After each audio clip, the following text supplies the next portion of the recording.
Hi, welcome to Public Access. Today, we're going to be talking to Rushan Abbas, who is an activist for the Uyghur cause. They are from the Campaign for Uyghurs, but for a lot longer than that, they have been speaking at the UN, speaking at to our Congress, and making a cause for something that I think my viewers need to be a lot more educated on, which is what is currently happening in the Xinjiang region of China. This is also known as East Turkestan. And this is a part of the world I don't know a lot about. And today I'm trying to understand a little bit better where this cause is coming from and talking to one of the best people to promote the issues and the evidence of genocide. So, joining me today is Rushan Abbas. Thank you for taking the time today. I know you have a very busy schedule. You were just telling me you were in Athens talking about democracy. What was that like? Thank you, Tomas, for giving me this opportunity to speak. Every opportunity, every platform, like what you are doing here to interview me today, or my trip to Athens last week for Athens Democracy Forum and speaking to people there, is very important to raise awareness, educate general public, because not that many people in the world understand who are the Uyghurs and what's happening today. It's being called by some of the US lawmakers as it is the largest incarceration of an ethnic group since the Holocaust, the detention of the ethnic Uyghurs in the last several years. It is a full-fledged active genocide the Chinese Communist Party is implementing against my people in my homeland.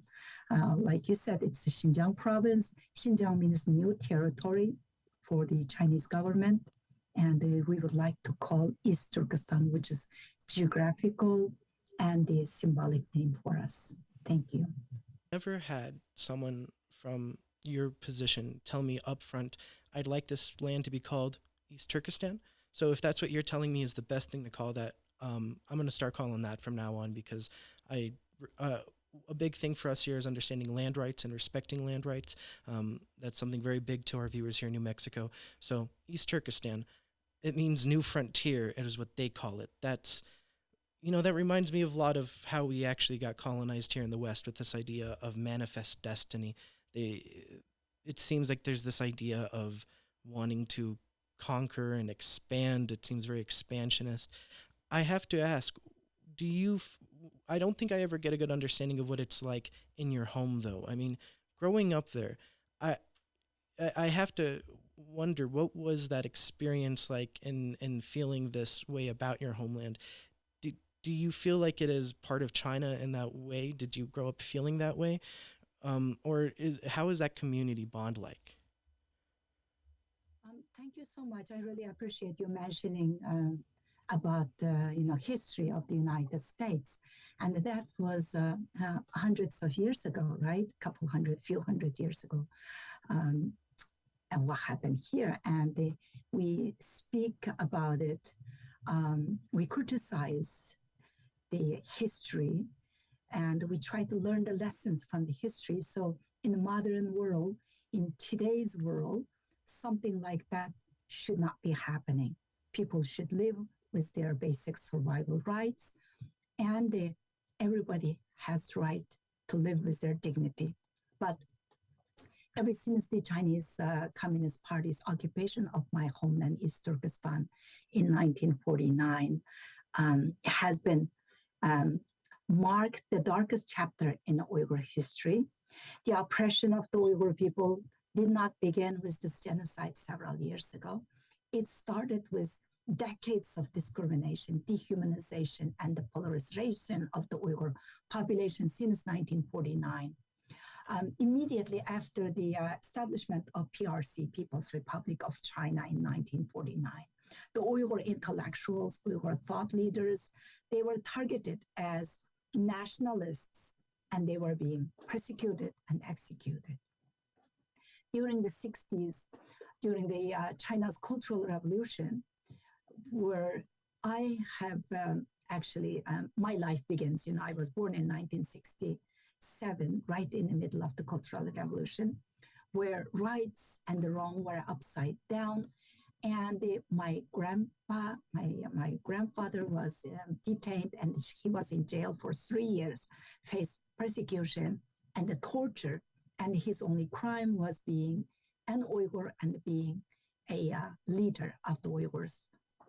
And then again, I used to hear from my parents um, my baby stories, my early childhood memories are all from how my parents were subject to re-education, taken away from homes because my mom and dad both were intellectuals. And that's why I started my activism during my university years in mid to late 80s. I was at the Xinjiang University from 1988. I'm sorry, 19.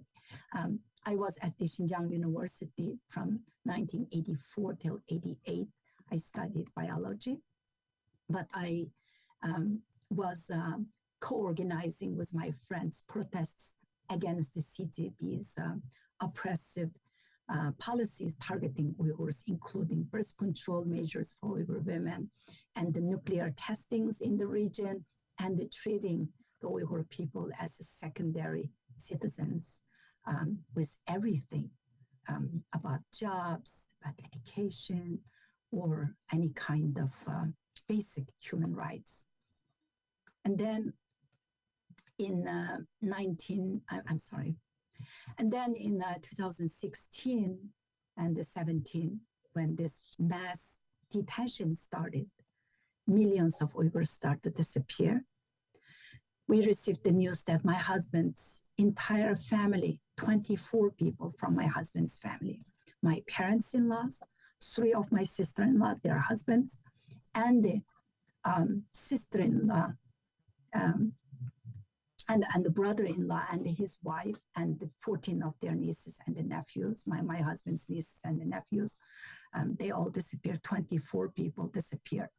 And then when I spoke on September 2018 about the growing number of the mass detention and exposed the Chinese government's genocidal policies against the Uyghurs on a public panel at the one of the think tanks here in Washington, Hudson Institute.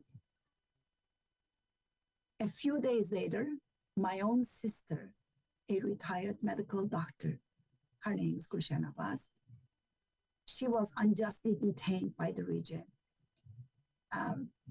in retaliation for my exercise of my free speech as a US citizen. I have been living in the United States since 1989. I have been a US citizen since 1995. Yet, my First Amendment right in the United States as an American cost my sister's freedom. She's in jail now since September 2018, more than 6 years now. So a year later, a year after my sister's detention, in September 2019, I quit my full-time job as a successful a business person. I had a very successful career in international business development as a business development director. But I quit my full-time job, and last 5 years, I became a full-time activist and traveling around the world and trying to educate people, raise awareness, and advocate for my people and be the voice for those millions of voiceless people, for the democratic freedoms of the Uyghurs, and to end this ongoing genocide. I'm my head around the experience. I mean, the experience of having family members growing up taken away, detained without real charge, and being told we're going to be re-educating you because you're too educated on the ways we don't like, and to have family members, nephews, nieces, aunts, uncles you hear about, they're leaving, they're being taken somewhere, to now your own sister over a year. That's hard for me to hear. That's what that is tragic, and something that I can't even fathom. One of the questions I wanted to ask was, what is the evidence for genocide that I think my viewers should be aware of?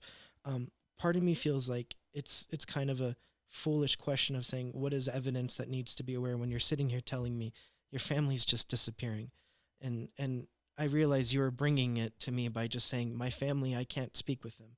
I don't know what they're up to. I can't have this open communication. And when I speak my truth, they pay the consequence because they're available. That's scary to me. I still would like to ask what that evidence looks like, but maybe you could help frame it in a way for my viewers to understand how does that really affect you as an activist? I mean, you said you're spending so much time fighting for it.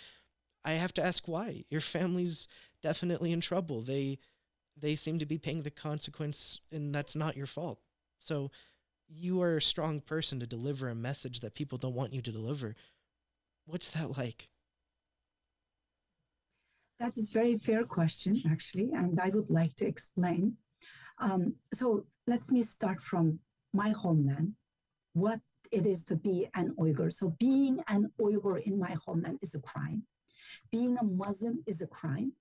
Practicing normal religion is a crime.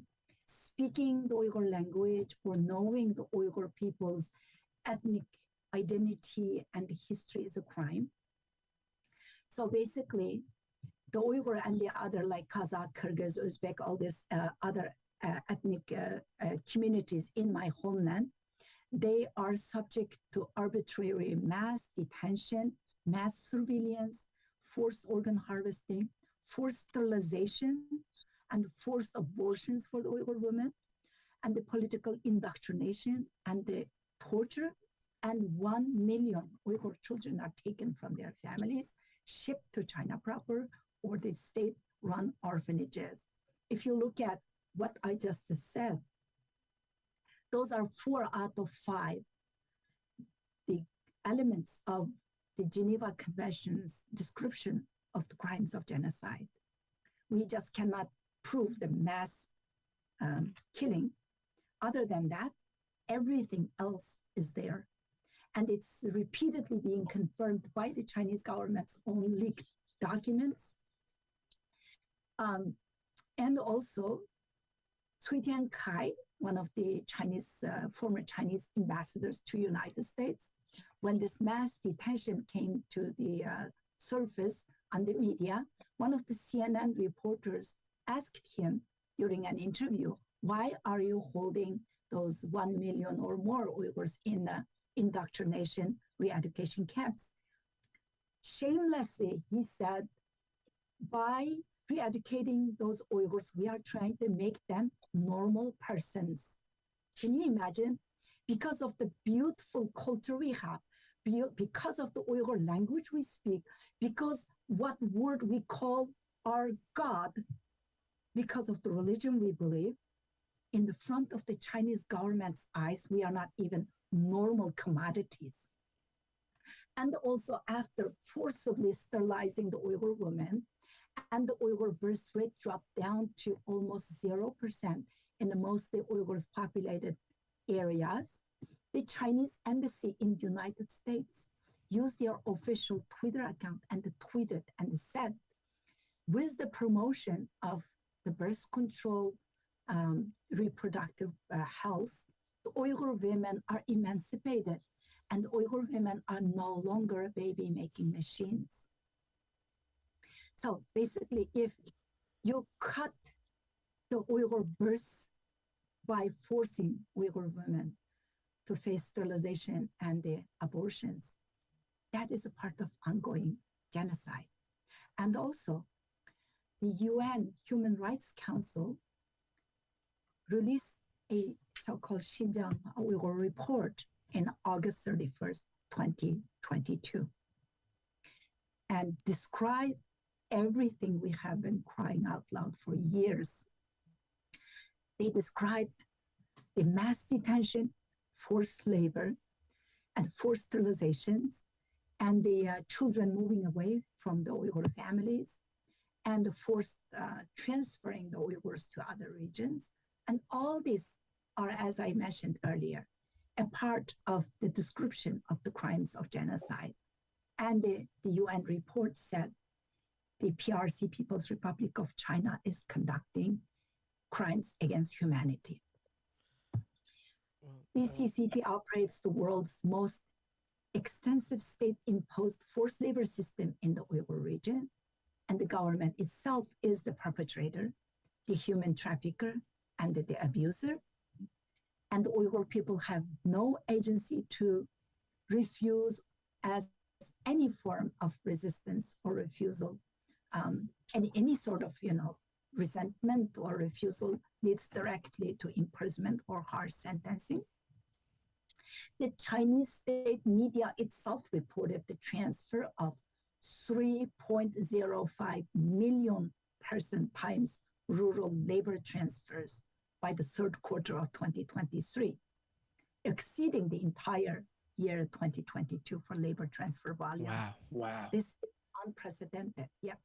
So basically, it's not just the People's Republic of China or Chinese Communist regime conducting an open, full-fledged, ongoing genocide against Uyghurs while making Uyghur women's bodies are the battleground of this genocide, also making this genocide a profitable venture for the Chinese government. Every car that we buy from trusted manufacturers, you name it, everyone out there, one part of your car, at least one part, your tire, your upholstery interior, or your glasses, or any kind of, any parts of your car being manufactured by Uyghur slaves. The $5 shirt from Shane and Temu that they are advertising everywhere that you go for cheap products, and even the solar panels we installed to protect the environment and it's supposed to be clean environment, all these are complicit with modern day slavery. And those are coming with the Uyghur people's blood, sweat, and tears. I don't think you would have had a way to know this, but after this interview, I recently have just started trying to do mechanic work, and I've been learning under a mechanic here. And there's something really dark about knowing that if I'm working on a car that's been made recently, it's very likely that Uyghur labor went into, like you said, some aspect of that vehicle. And it very personally connects me with the car, with the struggle that's happening there. One of the things I actually learned from you is that John Kerry's wife is the owner of Heinz Ketchup, and a lot of the tomatoes, a plant native to our continent, is grown in Uyghur land. That's terrifying to me. You said something I really want to touch on, which is the criminalization of being Uyghur, of your culture. And that's why I like talking to activists, because it's counterculture. It's the telling you what is next and what's new and what you have to listen to. You mentioned that you grew up in the 80s, and I'd like to know, one of the things I read too looking into this genocide is about the Meshrap movement, and I don't know if I'm saying that right, which is poetry and dance and music, all originating from East Turkestan, and became a really powerful way for people to express their voices. But some artists within this field were beaten to death, and riots broke out, and that movement has since been very regulated and is part of what's been stamped out. I have to ask, did you get to have an experience with that dance and poetry movement while you were there? And what was it like seeing that part of the culture rise and then be squashed? And Meshrap has been always a part of our lives. As you know, the Uyghur people are known for song and the dance and the poetry and the literature. And also, that was a movement to keep the Uyghur society, Uyghur community from like practicing any kind of like wrongdoings, it's supposed to, like, as a game during the mashup, if anyone is beating their wives, or like having some domestic violence, or anybody who is getting drunk and getting into fight with neighbors, or if anyone is using heroin or any kind of um, anything that the people should not be doing, it brings up those mashrab, and they educate people or not to engage with such a wrongdoings. It's very good community event but even this, the CCP was suppressing our cultural and the religious practices. And then this is after I left, but in 1997, that's known as the persecution of the Mashrab movement. In February 5th, 1997, basically, when the government banned Mashrab, I mean, come on, for what? Like this is like all of a sudden, United States government is telling the local community to ban the baseball game. You know what I mean? Or ban, like tailgate party front of, like at the football games, or it's just any kind of. It's just a social event gathering to foster community and unity that's being banned. So about 1,000 people protested on February 5th, 1997, protested against the banning the mashrab. But then this is called as the Hulja massacre, but the government, this is February in Hulja, is extremely cold winter with like a minus 20 Celsius degrees weather. Wow. They used like water, and then after they broke down the protesters, they started to shoot at them, and then they were like massively incarcerating, arresting people. So basically, with that mashrab protest, for it was more than 1,000 people in 1997. After banning a mashrab artist was beaten to death, and basically Uyghur language is banned in the schools, and many books, including cultural, historical, and religious content, were started to burn and destroyed. So basically, the new generation is deliberately raised with the CCP ideology, language, and background, and that they were disconnected from their roots. I can't imagine a society in which there is such a disconnect between the authority and the movement of culture. When I was reading about that, uh, what the Chinese government officially put out is that 10 people died, including some police officers. And then when I look at what dissident sources say, it's well over 100. And, when something happens in our country, we know exactly how many people die, what court cases are going on associated to it. It's all very well structured. I can't imagine not knowing if 10 or 100 people died at some point. That's terrifying to me.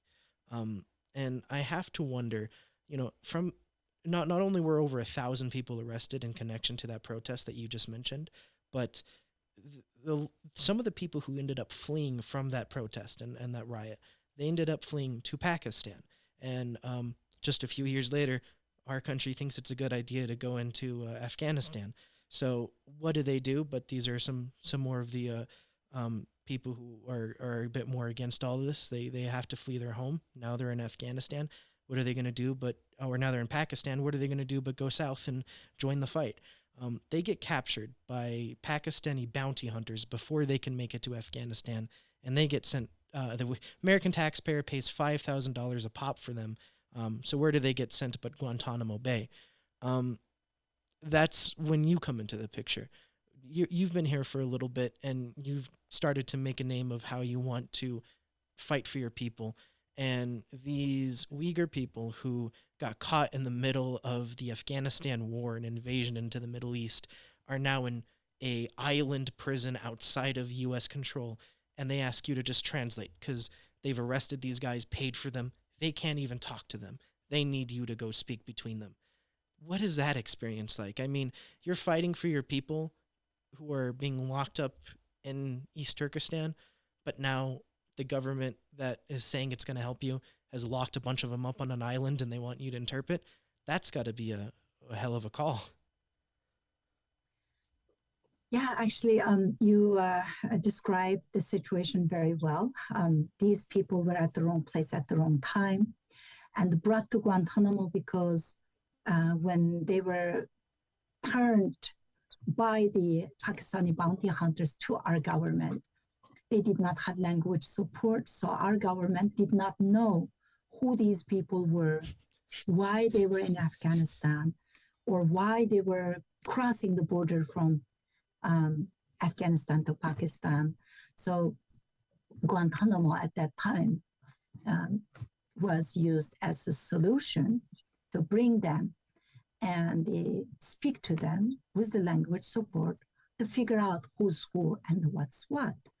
If they are innocent, then release them. If they are not innocent, then they should pay the consequences. And then at that point, like early to 2002, I was one of the very few U.S. citizens who can translate with the security clearance and be at the interrogation room. And I accepted this position because when I became U.S. citizen, I took an oath. I said, if my country needs my service, I will serve my country. So my country needed my service, and I answered the call. And I went there. I quickly find out that these Uyghurs were happy to be in U.S. custody. They were happy to be not to sent back to China. If they were sent back to China by the Pakistanis, or when they were in Afghanistan, they would have faced execution right away at the border because of Shanghai Cooperation Organization, the treaty between China, Pakistan, Central Asian countries, and all these people will be persecuted by the Chinese government.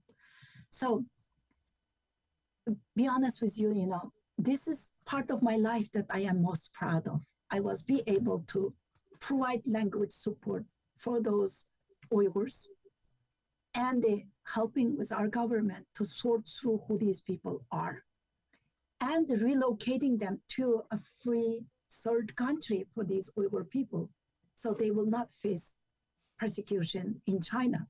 The reason that they stayed in Guantanamo for this many years until they all were released to third safe country is because we did not have a place to send them. The US government did not have a place to send them to. The people who are being cleared from Guantanamo, they were sent back to their own country. Since Uyghurs, they don't have their country. And the Chinese government is immediately calling them terrorists. The US decided not to send them back to China and approached other countries to accept these Uyghurs. But because of Chinese government going around pressuring other countries not to accept the Uyghurs, just like today, they're going around and spreading disinformation about Uyghur genocide and giving them their narratives of those Uyghurs are being re-educated because they are a national threat or they are radicalized and all kinds of lies. They did the same thing at that time.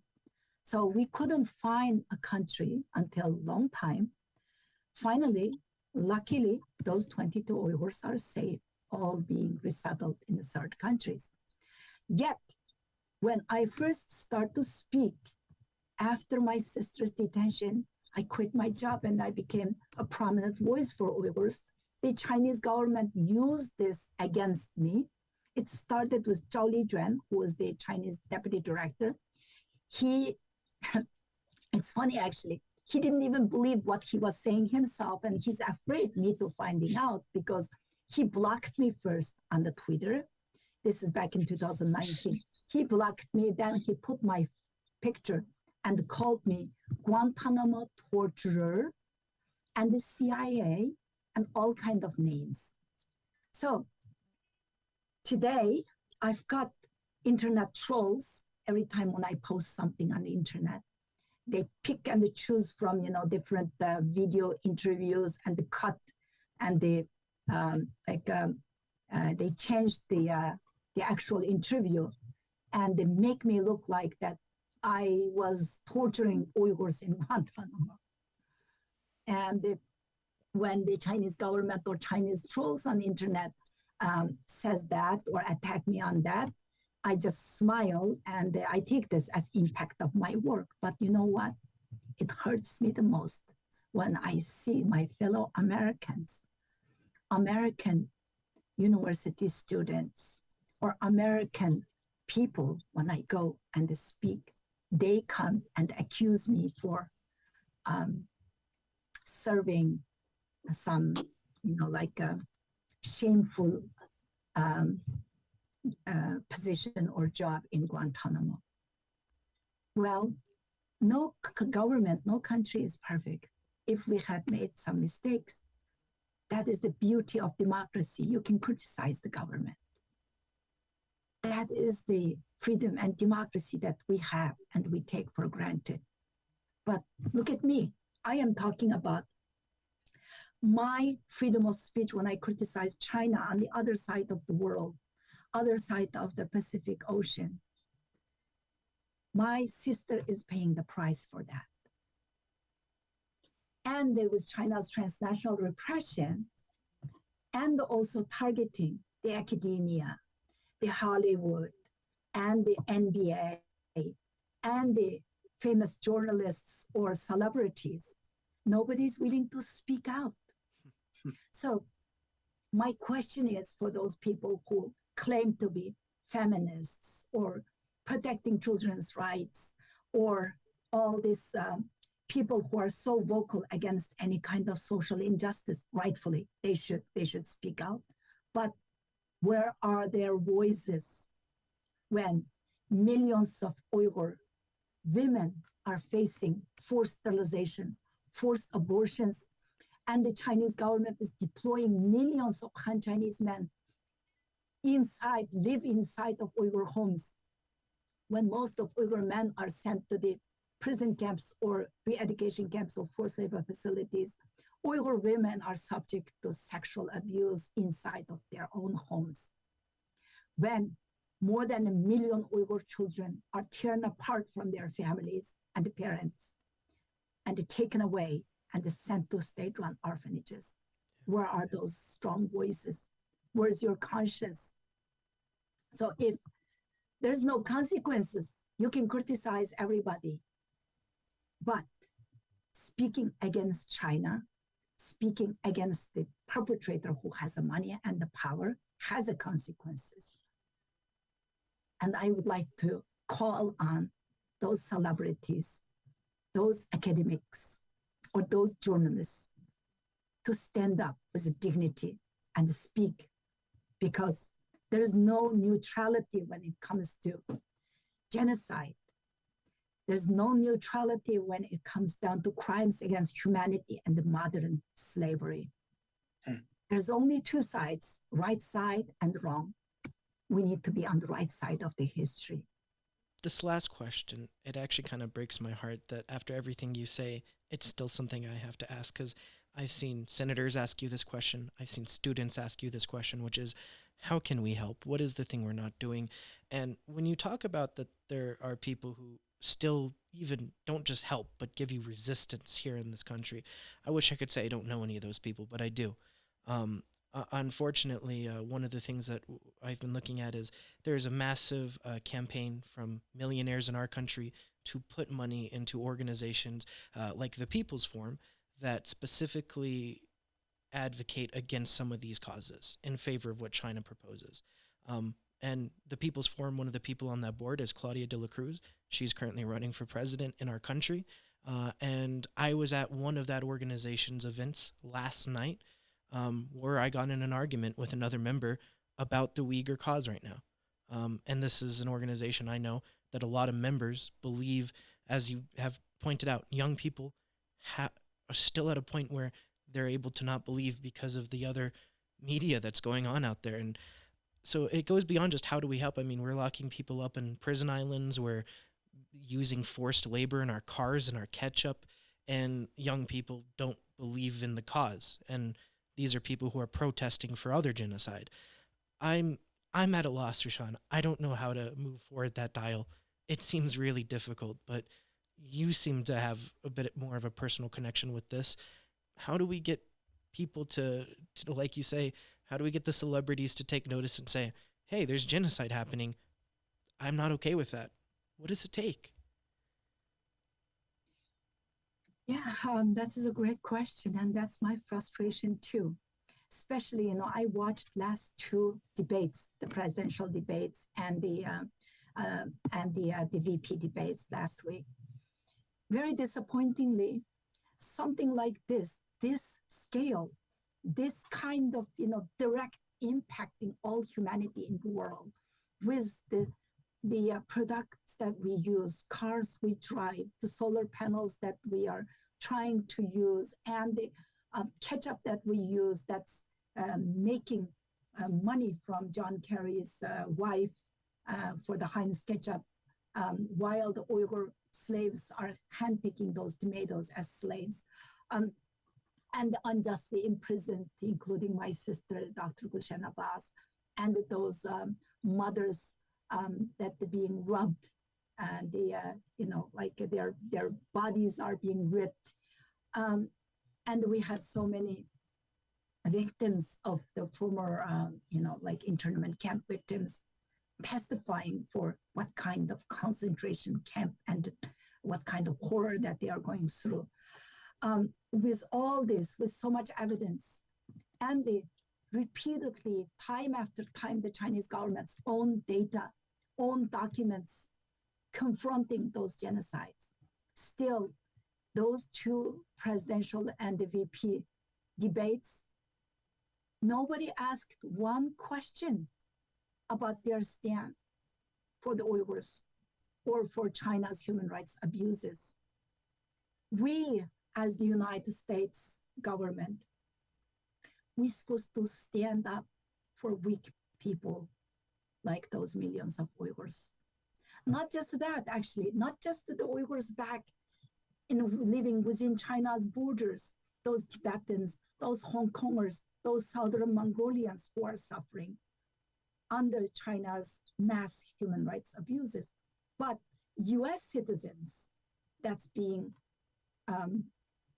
the victims of China's transnational repression. The Chinese government has police stations in New York, in Los Angeles, and other parts of the United States. Yet, the atrocity of this century was not being mentioned as the important part of the presidential and the VP debates. How do we get attention? That's a very good question, Tomas. We need to speak out. We need to amplify Uyghur voices like mine, give us the opportunity and the platforms, and they host us for interviews, host us for speaking sessions. If whoever is listening to us right now, if you work at the university or if you are a student at university, invite us to speak to your students, to the university. If you have any connections with the Holocaust museums or human rights organizations, civil society organizations, grassroots organizations, invite us. We will come and speak and educate with pictures, video clips. And there is this documentary, In Search of My Sister. You can watch that on the Amazon Prime and the Apple TV, and as well as on the Tubi for free with some ads. In Search of My Sister is a story of my sister while individualizing my advocacy and my sister. It also highlights the activists, former camp victims, and the Western scholars, as well as Chinese government's own leaked secret documents, and telling you everything about who the Uyghurs are, their history, their culture, and what's happening today, and why the world community is quiet.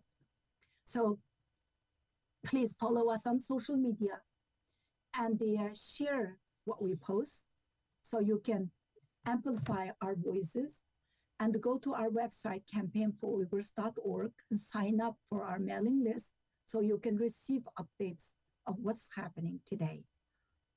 We need all the help And please contact your lawmakers and ask them to sponsor and pass the Uyghur-related bills. The saddest part is the most, we've got a couple hundred Uyghurs in the United States applying for political asylum because there's active genocide is happening in their homeland. If they go back, they will disappear. But yet their political asylum cases, their applications are not being approved. So just a couple hundred people I'm talking about. We are not talking about tens and the thousands of people. So it's fine to bring all these Afghani people from Afghanistan, which is very good. We should. And then bring all these other people who are facing a war in like Ukraine or other parts, which is great. We should do that. And then we have all these people coming in from southern border and all that. But you cannot help 200 people, 200 Uyghurs political asylum cases and speed up and do the interviews or give them the status. So at least they can live in the United States with, without worrying about when the Chinese government can demand their return. Our government, previous administration, and this administration both confirmed that what's happening to Uyghur people is genocide. Then what's the next step? If you cannot even give a status, refugee status for 200 Uyghurs, when both administrations in the last 5 years confirmed that what's happening to Uyghurs is genocide. So those are the kind of things really frustrates us. But as my fellow Americans, you can help by contacting your lawmakers, contacting the US administration, ask them to speed up those political asylum process for the Uyghur people. I'm actually really taken by the way that you're able to emotionally make me understand where you're coming from, but also to speak about the practicality that's in solution, that and is in really what I think is just the right thing to do. Albuquerque claims to be a sanctuary city. I would really hope that our Mayor Keller, would be willing to make sure that this city is one of those cities that is available for any Uyghur person looking to find refuge. And I think my home is a place that needs to be open for your people. I'm pretty ashamed to know that the application process has been so abysmal. I'm not surprised, but it hurts. And it hurts to know that that's where our people are. I think that this is a conversation that, unfortunately, you don't have enough time for me to really sit down and understand everything there is about this genocide. It's horrific. But I've only recently in the last year learned what it means to protest genocide. And I think I learned a lot from you being willing to come onto this platform and just give me an understanding of what you've been going through. I don't know how to even empathize with some of the things you're going through. You have family, and I pray for their safety and their safe return and your ability to connect as family once again. That's the only thing really on my mind after this whole conversation is you being able to have the family relations that you deserve to have. Rushan Abbas, you are with the Campaign for Uyghurs. You're an elegant speaker on this issue, and I thank you for taking the time today. Can I just say one last thing before we close up? Absolutely, please. So I came to the United States in 1989 when I was only 21 years old. I left my home, left my parents, left my siblings, my friends, and came to a foreign country without speaking a word of English, without knowing anybody, without knowing the culture, because I was looking for something that we did not have back home, which is the freedom and the democracy. But yet, that freedom and democracy in the United States is being at stake right now. So, a lot of times people ask me, how do you do this? You happen without taking a day off, you are traveling and working day and night. What's keeping me going, what refuels me every day to fight is the love I have for my sister. I see her eyes, I see her face every day. and the love I have for my people, and most of all, the love I have for the freedom and democracy. If we don't speak out, if we don't take action to stop the Chinese Communist government right now, then it will be our children and our grandchildren in the United States, in the Western democracies, who will pay the consequences of an illiberal world without the respect for human rights and dignity. That's why it's extremely important for me to speak and to hear you speak and see you fight with me to defend that freedom. Because if we don't speak out now, then the only voice left will be one of regret. Rushan Abbas, you're with the Campaign for Uyghurs, and you heard her. She needs allies. She needs people to fight with her. I know I'll fight with you, and I hope many more people can join the fight, and one day we can see your sister's safe return. Thank you.